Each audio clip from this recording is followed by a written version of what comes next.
So much work. How y'all doing tonight? Doing good? Good. Y'all like making fun of people? Like, you know how it's inappropriate to make fun of certain people, though? Like, I've always found that for some reason people get offended when you make fun of certain groups they don't feel like you're allowed to make fun of. Like when people make fun of children. They really don't like it when adults do that. It's fucked up, right? You think about it. But no, when I was in second or third grade, I got made fun of as a kid. Like, it was terrible, too. I was trying to run in a track and field event, got midway through it. Everybody else had already finished. I'm just huffing and puffing. And the teacher starts going, na, na, na, na, na, na, na, hey, hey, hey, where's Brook? Leads the whole class in this fucking chant. And I'm all just crying, snot bubbles and shit. I was real upset about it, but went home, told my mother, and it hurt, in like her defense, my mom was for real about this. Went to the school, was like, you can't allow this. And they fired that guy. And I was like, holy shit. For a while I was depressed and I felt bad.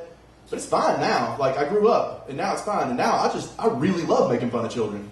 I kind of feel bad for that guy. Dark comedy is one of my favorite things. See, it's just like a child with SIDS, though. They never grow up. Never grows up. And it always makes me laugh. Now, like she said, I've been doing some of that online dating stuff lately because I've gotten divorced kind of recently. And I've been doing like some of that self-improvement bullshit that you're supposed to try doing. And I recently learned about manscaping. You guys familiar with that whole idea? I didn't know it had gotten popular in the way that it did. I was like, but me, I knew all my porn was from the 80s, right? So what I thought you were supposed to do involved a style. And, well, here's the thing. I wasn't sure the first time the girl unzipped my pants and looked in if she was just laughing at the landing strip or my dick, which made it neat. But I learned about some things I didn't know about, ladies. Like, I didn't know about razor burn like that. Like, what I have at this point is a Syrian landing strip. It's not nearly as attractive as what you think of somewhere else.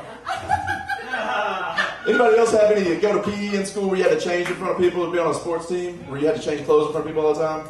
I was an uncircumcised kid or whatever, so I got made fun of for even that. Like, because why is your dick different than everybody else's? But my grandfather actually had to have a circumcision when he was 45.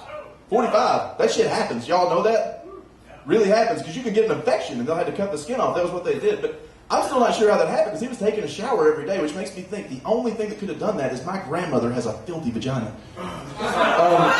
My grandparents love when I put them in jokes too, by the way, in case you guys are wondering. And for the recovery time, that's supposed to be fucking terrible because they put stitches at the end of your dick, right? And if you guys don't know about this, you get erections whether or not you want to. All the time. Because blood has to clear out the way that thing works. And I don't know if you ladies, if your clitoris gets all engorged, does that happen for y'all? No? Oh, maybe? Anyway, but that happens for us all the time. So every time that would happen for him, he would wake up screaming as all of his stitches were getting pulled out and have to dump buckets of ice water on his own crotch. Oh, it sounds like he's got the most awful recovery. I'm just glad that nothing like that's happened to my dick yet. You know how people talk about how they've got whiskey dick? Like, who is familiar with whiskey dick? Is it whiskey dick? I've never had whiskey dick.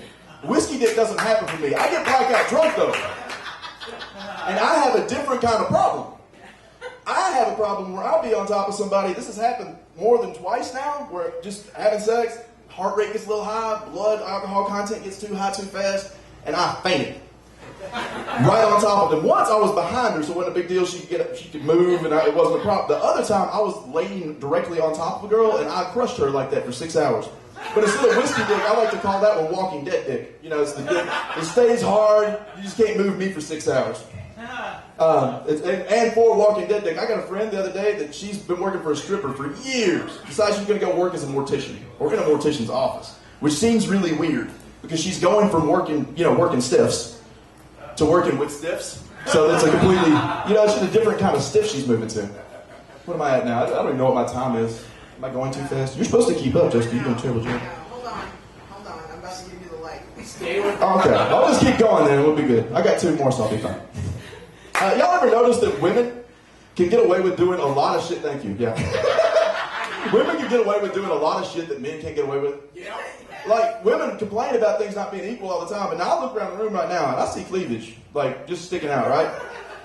Now, if I walk around with my foreskin hanging out the end of my zipper, now foreskin is just not as cool as cleavage yet. But still, same thing too, y'all titties all sticking out. Just imagine if I was walking around with an erection, not that. Let's get one finger in there and make it a little shorter. Just all the time. That's inappropriate as fuck. Makes y'all uncomfortable, right? Girls do it constantly. Get away with it all the time. And date rape. Like I said, I feel like I drunk all the time. Y'all ever wake up in bed with somebody you don't know? Just never seen them? I checked a girl's ID once when she went to the bathroom. Wasn't sure what her name was, but I'm sure I couldn't have consented. Like, I'm positive of that part. And, like, you can sexually harass people all you want to. Like, I showed up at work the other day, and there was this girl standing there, and she said, stick out your finger. And I was like, what? And she put something, taste that. I'm like, what is that? Put it in my mouth. She's like, draining it? Not really. What do you think it is? I don't know. Lube. Now, think about if I go to the mall, right? Somebody walks up, let's imagine it's just a child, put some lube on their finger, they put that in their mouth. I go to jail. Like, that is not the same shit. There's a state senator right now, May Beavers. Best name for a porn ever. You're wrong on the porn names here. But May Beavers has passed a bill for the state senate saying that they're going to study pornography. That lady went to work and said to all of her coworkers, her male coworkers, you know what we're going to do, guys? We're going to get together as a group. We're all going to watch porn and talk about it. If I do that, I get in fucking trouble. And May Beavers Takes on Porn is one of the best titles for a porn ever. We had a shooting the other day in Cookeville. Did you guys hear about this? The shooting? No? Woman actually shot up her work. She showed up there, shot her boyfriend, shot herself, and shot somebody else. Killed 2 out of the 3. And I was like, wow. Because I did not know equality it came so far. That women would be doing the same crimes men would. But now I also see why they only get paid 2/3 as much if they can only kill 2 out of the 3. I got one more and I'm done. So my name is Brook Jolley, in case y'all didn't catch that earlier. And I got made fun of for my name all the time as a kid because my name is kind of funny. And people misspelled it all the time. Like, they put an E on my first name, they leave the E out of my last name. So I can identify with black people getting their names misspelled all the fucking time. Everybody else too, but you know. And then with a name like mine, Brook Jolley, I sound like a Santa Claus impersonator, like a clown. Like, I can't do a serious job, right? And then I got made fun for having a girl's name too. I got picked on all the time. Like, they try to start fights with me at school over that. Like, Brook's a girl's name, people pick on me and try to literally ended up in fist fights. But I was so happy the other day. I was in Nashville and I noticed there were black guys everywhere with a girl's name now too, and I was so happy. But they all had the same name. That was the weird part. Every single one of them was named Monica. And black guys being cool with me, I felt so much better though. But the thing was, the only reason I knew that was their name is they'd be yelling at each other. Everywhere I saw them, they'd be yelling for each other across the street. Monica! Monica! And that's what I said. Told you I was going to break the rules.